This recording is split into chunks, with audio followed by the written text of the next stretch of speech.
You're exhausted because you're playing God in a world already ruled by him.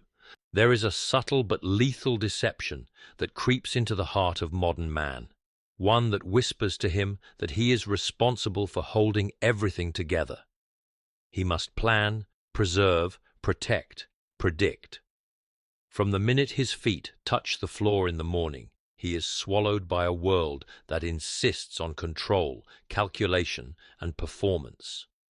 His calendar dictates his value, his productivity defines his worth, and his success or failure is tethered not to grace, but to his own grinding effort. Beneath the surface of polite smiles and competent routines, a great fatigue takes root. Not the kind that can be solved by sleep, but the ache of a soul that was never designed to carry the weight of everything. And yet, this is what we demand of ourselves every day. The truth, though quietly resisted by our pride, is that we were never meant to bear such a burden. To attempt to do so is to live outside the architecture of our design. God did not fashion us to be sovereign.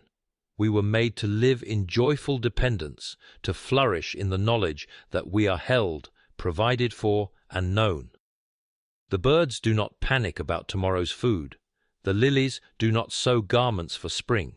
They live because they trust the hand that shaped them will also sustain them. And yet we, with intellects far greater and souls far deeper, do not trust in the one who hung the stars and knit our inward parts. We behave as though the cosmos itself hinges on our competence. What an unbearable load it is to try and be what only God can be. We wake with anxiety because we believe our circumstances rest solely on our shoulders. We parent from fear because we believe our children's destinies are ours to craft. We chase relationships with desperation, careers with obsession, appearances with insecurity, because some corner of our mind has accepted the lie that we are the center of gravity. But the soul was not built to orbit itself. It was built to revolve around something infinitely greater, something unshakable. When we forget that, we crumble under a pressure we were never suited to endure. In every age, humanity has told itself a similar story, that we must be strong, self-sufficient, and unwavering. But this story is a poor imitation of the truth. True strength is not in the clenched jaw or the tightened fist. It is in the open hands of one who knows they are limited and entrusts those limits to one who is not. There is a kind of courage in admitting weakness, a deeper bravery in surrender than in defiance. For what pride refuses to acknowledge is that even the strongest among us are one breath away from collapse. Our control is an illusion, our independence a temporary shadow. And yet we move through our days as if our striving will somehow purchase us peace. The weight of the world is not only heavy, it is incompatible with human shoulders. We were designed not to dominate creation, but to dwell in it harmoniously under the guidance of the Creator. When we grasp for more than our role, when we attempt to manipulate outcomes and master the future, we step out of alignment with the divine rhythm. The result is not empowerment, it is exhaustion. We become like a violin string wound too tightly, no longer able to produce a pure note. The very effort to hold all things together causes us to come undone. It is a slow unraveling, often masked by surface-level functionality. But deep within, the soul begins to fray. What we call responsibility is sometimes just baptized anxiety. What we frame as diligence may, in truth, be a frantic attempt to do God's job for him.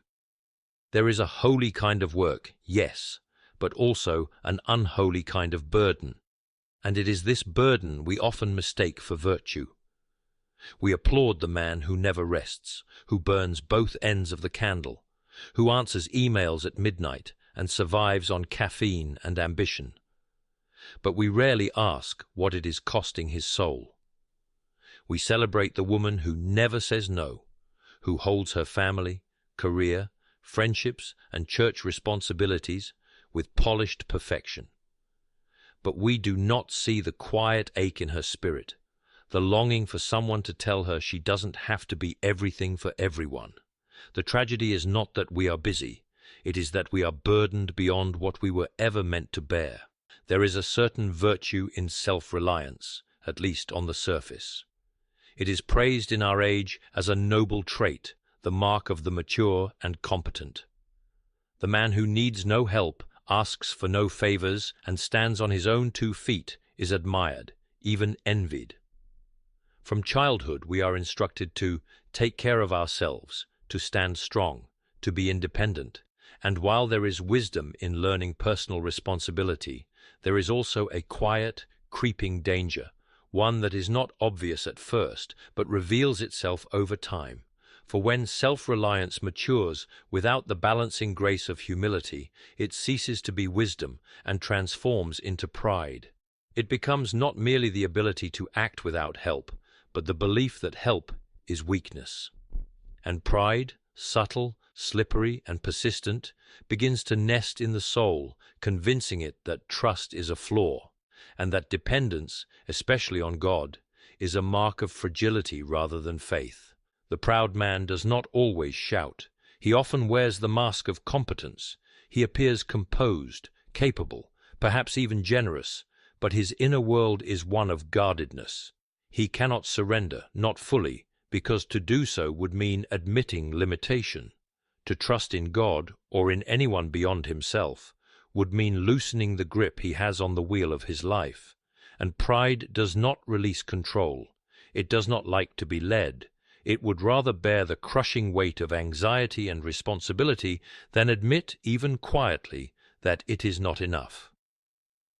There is a deep irony here. The self-reliant person often suffers the most intense inner turmoil, not because they are weak, but because they are unwilling to be weak. And so, they resist the very lifeline they were created to cling to. This kind of pride often disguises itself as diligence, strength, or even piety. It says, "I'll figure it out," or "I just need to work harder," or even, "God helps those who help themselves," as if divine grace were a performance-based currency. The heart behind these statements is not always rebellious. It is often fearful. Trust, after all, requires letting go, and letting go feels dangerous. It feels like standing on the edge of a cliff with no promise of what will catch you.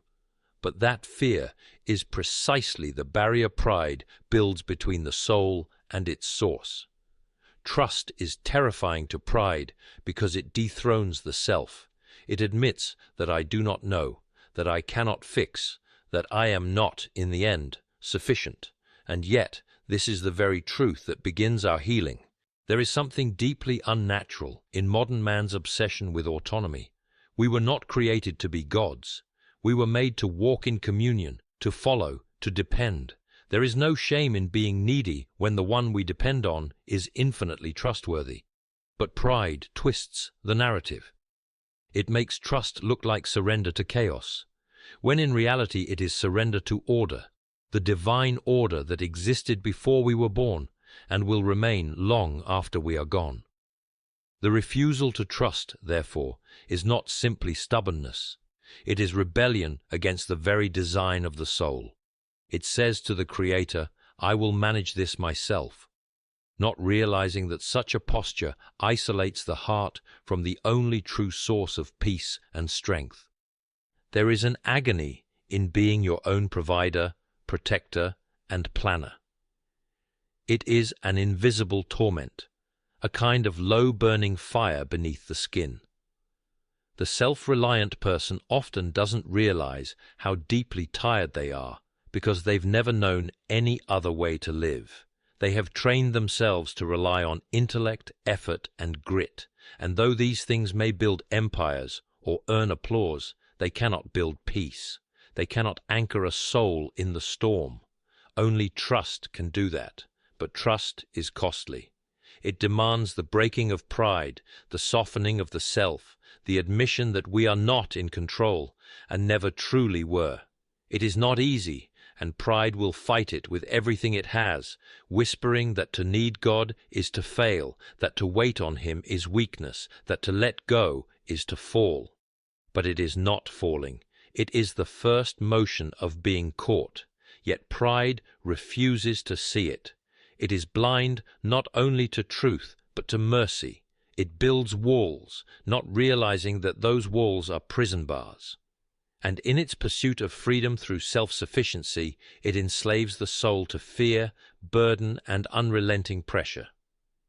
There is a profound truth that lies buried beneath the ruins of our broken efforts, a truth so quietly powerful that most overlook it in their race to succeed, to achieve, to dominate their circumstances.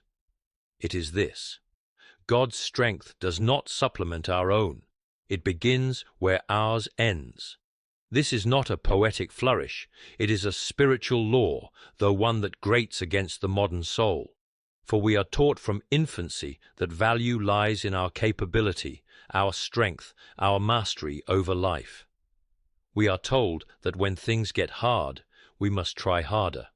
When the doors are shut, we must break them open. When we are weary, we must grind through. Weakness is seen as failure, limitation as shame, and asking for help is reserved only for the utterly broken, and even then, only briefly. So we push, we strain, we reach the edges of our endurance with bloodied hands and exhausted minds, convinced that we are one more clever plan, one more long night, one more ounce of willpower away from finally fixing what is broken. But the truth is not that we need more strength. It is that we need to run out of it. For it is only at the point of surrender that divine strength steps in. This runs contrary to everything the world has taught us. Most people believe God helps the strong, that He blesses the bold, the tireless, the determined. But in Scripture, we see a different pattern: barren women giving birth, trembling shepherds slaying giants, stuttering prophets confronting kings, broken fishermen preaching to multitudes, imprisoned apostles shaking empires. Time and again, it is not strength that invites the power of God, but insufficiency. The moment a man comes to the end of himself, truly comes to the end, not pretending or performing humility, but brought low in heart and desperate in spirit, that is the moment the gates of divine power swing open, and not before. For as long as we believe we can do it ourselves, we will not truly invite God to do what only He can. He does not compete for control. He waits, patiently, lovingly, until we have exhausted every lesser source of strength and finally cry out, not as a strategy, but as a surrender. There is something strangely sacred about the end of our strength. It is an altar made not of gold, but of dust. A place where the soul, stripped of its illusions and securities, lies open before its Maker and says, "I cannot." And in that confession, simple, raw, honest, God does not scold or shame. He moves, because He was never looking for strength. He was looking for space, and pride-filled strength occupies all the space in the soul. But brokenness clears the room. It prepares the heart for something greater than itself. We often think of weakness as something to be ashamed of, something we must hide or overcome. But in the divine economy, weakness is not a liability, it is a vessel. It is not a flaw in the system, it is the entry point of grace. And grace is never stronger than when the soul has stopped pretending it's fine. The paradox is staggering. We are strongest not when we feel strong, but when we are most aware of our need, when we finally stop posturing, when we admit we've run out of cleverness, out of stamina, out of willpower. That's when God's strength begins, not as a vague comfort, but as a real and present force, not as a nice idea, but as a living rescue. It's not that God couldn't have intervened earlier, it's that He waits until we know that it's Him and not us. So long as there is room for the ego to take credit, divine power holds back, for God will not lend His glory to another. But when the ego breaks, when the false self shatters, then God's strength floods in, not like a soft breeze, but like a mighty wind. Not to patch up our efforts, but to begin something entirely new, entirely beyond what we could ask or imagine. There is a widespread confusion, often unspoken but deeply embedded, that rest is somehow a sign of weakness, a vice dressed up as virtue, or worse, a subtle form of irresponsibility. We have baptized busyness, we have canonized exhaustion. The man who never sits, who works through his meals, who responds to messages before dawn and closes his eyes long after midnight, is celebrated not for the health of his soul, but for the productivity of his hands. He is admired, he is envied, he is, in the minds of many, what everyone ought to be. And yet, in this frantic scramble to do more, be more, prove more, we have forgotten that rest was never a concession to human frailty, but a command woven into the fabric of creation itself. Before there was sin, before there was sorrow, before the weight of the world pressed upon our shoulders, there was rest. On the seventh day, the Creator, who neither slumbers nor grows weary, chose to stop, not because he was depleted, but because rest was holy, because to cease was not to fall behind, but to behold what had been done and to declare it enough. But we, in our modern cleverness and industrialized ambition, have traded rest for the religion of performance. We do not stop because we dare not be still. Stillness reveals things. It unmasks the illusions we carefully maintain in our motion. It confronts us with the reality that we are not indispensable, that the world turns even when we pause, that our frantic striving is often less about duty and more about fear. And so we keep moving, because motion gives us the illusion of control. We keep filling our calendars and stuffing our souls, because we have not yet learned the discipline of being still. But obedience to God includes not only action, but stillness, not only work, but also rest. And to ignore that is not just unhealthy, it is disobedient. Rest is not laziness. Laziness is indifference, a willful negligence, a refusal to act when action is called for. But rest is different. Rest requires trust. Rest is an act of faith. It is the quiet declaration that God is at work, even when I am not. That the world does not hinge upon my effort, my schedule, or my endless availability. It is to obey the voice that said, "Be still and know that I am God." Not just know by study, by reading, or even by worship, but know by stillness. Know by resting in the reality that He is sovereign and we are not. Know by doing nothing, so that our hearts might finally grasp that His everything is more than sufficient for our nothing. It is difficult to rest when your value is tied to your output. When your worth feels measured in hours billed, tasks completed, or applause received, rest becomes an enemy, a threat. It confronts your sense of self. It whispers that you are loved even when you accomplish nothing. And for many, that is unbearable, for it means letting go of the scaffolding they've built their identity upon. But this is precisely what obedience demands, that we lay down the false gods of productivity and efficiency and bow before the Lord, who calls us to green pastures and still waters, not just battlefields and deadlines. We rest not because we are lazy, but because He told us to. We rest because in doing so, we reflect something true about God's nature and our place in His world. We rest because we are creatures, not machines, souls, not systems. There is a kind of arrogance in constant motion, an unspoken belief that everything depends on us, that our hands must always be moving lest the structure fall. But Sabbath rest was not given as a burden, it was given as a reminder, a holy interruption, a deliberate pause that echoes the divine rhythm set into motion at the dawn of time. To ignore it is not merely to miss a break, it is to reject the cadence of our Creator. It is to live out of tune, forever rushing, never dwelling, always doing, rarely being. and in so doing, we do not prove our strength, we expose our unbelief, for only those who truly trust can truly rest.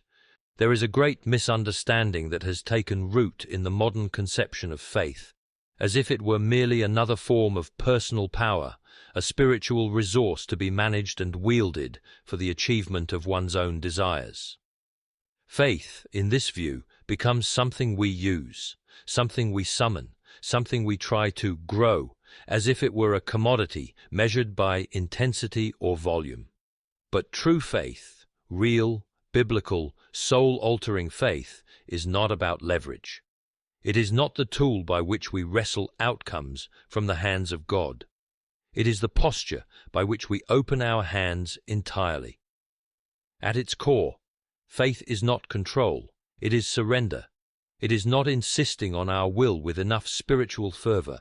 It is laying down our will, kneeling before the one whose will is always wiser and whose purposes stretch beyond the horizons we can see. Control is the native language of fear. It speaks in the dialects of planning, micromanaging, overthinking, and panic.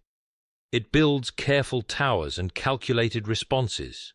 It seeks security through systems and predictability. And perhaps most dangerously of all, it tries to invite God into those systems not as king, but as consultant. We do not mean to be irreverent, of course. Our prayers may still sound pious. Lord, please bless this plan I've made. Lord, help me succeed in what I've already decided to do. Lord, give me peace about what I'm chasing. But underneath so many of our prayers lies the assumption that the direction has already been set by us. God is asked to confirm, not command. He is asked to endorse, not redirect, and in this we reveal that what we call faith is often only a spiritualized form of self-will. But real faith, true, trembling, holy faith, always involves the death of control. It begins with the admission that we do not know the way, that we are not wise enough to determine what is best, that we are not capable of securing the outcomes our hearts crave. Faith is not the assurance that God will do what we want. It is the quiet trust that whatever He does will be good. That even if He does not answer the prayer in the way we hoped, even if He leads us through shadows instead of shortcuts, even if He allows us to lose what we thought we could not live without, still He can be trusted. That is faith. Not certainty in circumstances, but confidence in the character of God. And this surrender, though painful to the flesh, is freedom to the soul, because the illusion of control is one of the heaviest chains we wear. It compels us to carry things we were never meant to bear. We live with clenched fists and furrowed brows, exhausted not from hardship, but from the constant internal striving to maintain what is ultimately outside our command.